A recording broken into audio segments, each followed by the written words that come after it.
You're watching Mirror 7 News. Stay informed, stay ahead for more news. So here's what's going on right now. President Trump just announced a steep increase in tariffs on a wide range of foreign imports, including Canadian goods that aren't covered under the USMCA or what we used to call NAFTA. Specifically, Canadian exports that fall outside of this trade deal will now be hit with a 35% duty. That's a serious jump, and it's already sending shockwaves through markets and industries on both sides of the border.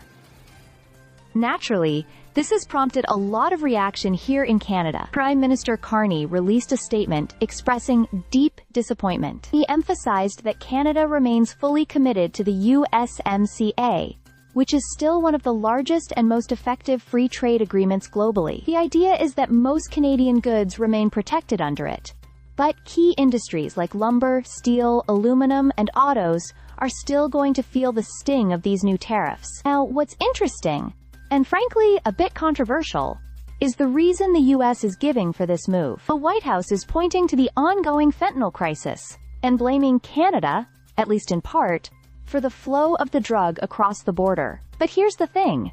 Canada is responsible for only about 1% of fentanyl entering the U.S., and our government has actually been stepping up enforcement big time. New border security laws, more surveillance, and thousands of new officers have already been rolled out to crack down on traffickers.